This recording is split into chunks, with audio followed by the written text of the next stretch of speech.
కర్ర విరగకుండా పాము చావకుండా అన్నట్టు ఏ ఇంటి పాట ఆ ఇంటి దగ్గర పాడేసి బతికేయటంలో మన సినిమా జనాలు ఘనులు. తెలంగాణ రాష్ట్ర ఏర్పాటు సమయంలో సినిమా ఇండస్ట్రీ ఇక హైదరాబాద్లో ఉండదనే అనుకున్నారు. కేసీఆర్ కూడా రామోజీ ఫిల్మ్ సిటీని 1000 నాగళ్లతో దున్నిస్తా అన్నారు. కానీ మన సినిమా జనాలు గొప్పోళ్లు. కేసీఆర్నే బుట్టలో వేసేశారు. కేటీఆర్తో చెట్టాపట్టాలేసుకున్నారు.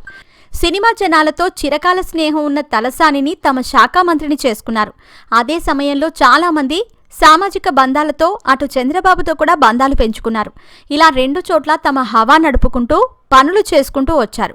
అయితే ఎన్నికలు వచ్చేసరికి చంద్రబాబు, కేసీఆర్ ప్రత్యర్థులయ్యారు. దాంతో సినిమా పరిశ్రమ మొత్తం సైలెంట్ అయింది.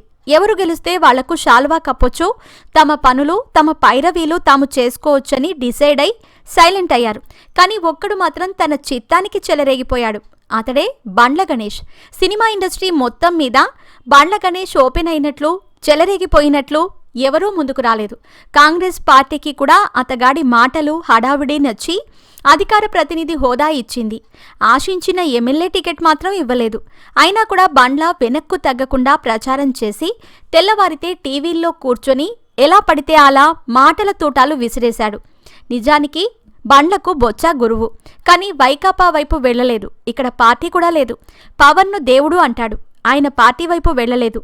కాంగ్రెస్ వైపు వచ్చాడు. ఇప్పుడు మరి కాంగ్రెస్ అధికారంలోకి రాలేదు.